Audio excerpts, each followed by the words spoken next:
ଖାଇକି ଆସିଛ? ହଉ ଆଜି ଆମେ ଗୋଟେ ମୁଁ ଗୋଟେ ପଦ୍ୟ ଲେଖିଛି ହେଲା ଗୋଟେ ଗୀତ ଲେଖିଛି ତମେ କହିବ କି କା ବିଷୟରେ ଲେଖା ହେଇଛି। ମୁଁ ତ ତମକୁ କା ବିଷୟରେ ଆଗରୁ ବି ପଢେଇଛି ତମେ ବି ଜାଣିଥିବ ମୁଁ ପଢୁଛି ତମେ ଶୁଣିଲେ ଜାଣିପାରିବ ମୁଁ ଏଠି କା ବିଷୟରେ କହୁଛି। କଣ କହୁଛ? କଣ ହେଲା ନା ପାଟି ନଥାଇ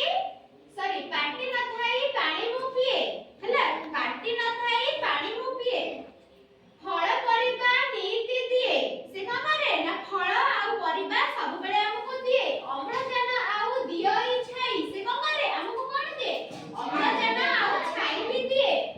ତାନା ପାଟି ପିଲେ ଦିଅରେ କହି ସେ କଣ କରେ ନା ପ୍ରଥମେ ତାର ପାଟି ନାହିଁ ହେଲା ତାର ପାଟି ନାହିଁ ସେ କଣ କରେ କିନ୍ତୁ ପାଣି ପିଏ ଆଉ କଣ କରେ ସେ ଆମକୁ କଣ ଦିଏ ଫଳ ଆଉ ପନିପରିବା ଦେଇଥାଏ ହେଲା ତା ସହିତ ସେ କଣ କହୁଛି ନା ସେ ଆମକୁ ଅମ୍ଳଜାନ ଆଉ କଣ କରୁଛି ନା ଛାଇ ବି ଦଉଛି। ତାହେଲେ କହିଲ ତା ନାଁଟି କଣ ହେଇଥିବ ହାତ ଦେଖିଲ କାହାକୁ ଆସେ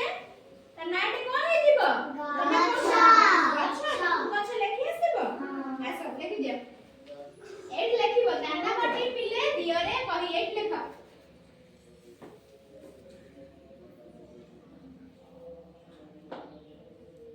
ହେଲା ତା ନାଁ କଣ ନା ଗଛ ଗଛ ଆମକୁ କଣ ଦିଏ